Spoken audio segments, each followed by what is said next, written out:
Hello everyone and good evening po sa inyong lahat. So iparinig ko lang sa inyo guys yung polvo ng aking bunsong anak. Ayan, so nagpapaalam po siya at papasok sa school. Hindi ko narinig na magkikis pala kasi nagluluto nga po ako. So yun, kaya sabi ko ingat mag-chat. So yung mga anak ko po napasanay ko talaga na palaging mag-kiss at mag I love you. At ayan, nasanay naman sila hanggang lumaki, ganun sila sa akin. So sobrang sweet at malambing na mga bata at mababait syempre po. Kaya ayan, thankful ako na sila po yung ganun, mababait na bata. So yun na nga guys, ayan, ito yung ating lulutuin ngayon na araw.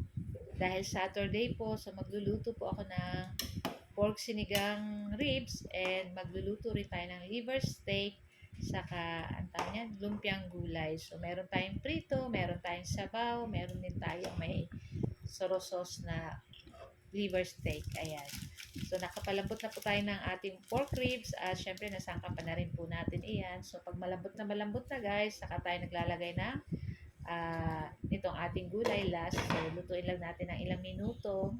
So, masarap po sa ganitong ribs ay malambot yung meat. Ayan, para hindi na tayo masyadong nagunguya. So, ayan, dahon ng kangkong lang po yung nilalagay po natin dito at okay na rin yan guys. Kasi minsan pag sobrang daming gulay nilalagay ko sa sinigang ay nasasawa din naman sila. So, kangkong, ayan, kinakain po nila. Tapos, pagkaluto natin ng ating sinigang, ayan, set aside lang natin. Siyempre, wag natin kalimutan magsaing na ng marami-rami pag ganito po yung ulam.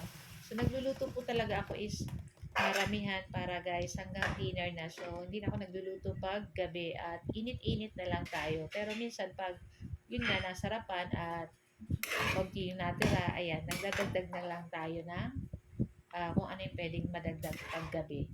So, yun na nga, at itong ating liver steak naman yung ating niluto. Ayan, binabad ko lang yung ating liver sa kalamansi, toyo, paminta, bawang, with seasoning konti. Tapos, ayan, syempre, huwag natin kalilimutan maglagay ng sibuyas pag maluluto na. And syempre, yung ating liver, madali lang naman po yung maluto. At pagkaluto ng ating liver steak, ayan, set aside na po natin. At magprito naman tayo nitong ating lumpiang gulay. So, syempre, hindi ko na guys na-videohan yung pagbalot ng ating lumpia. Alam niyo naman po yan. Ayan. So, perfect po yung ating ulam at talagang masarap po pag ganito yung ulam. Syempre, masarap po pag sama-sama kumakain ng family.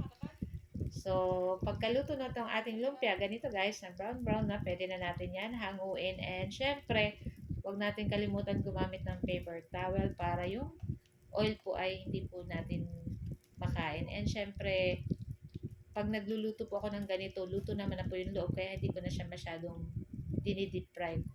Tama lang na mantika yung nilalagay natin pag nagpiprito tayo ng lumpia. Ayan. So guys, ayan, at okay na to, ahunin na natin at excited na rin po kami kumain.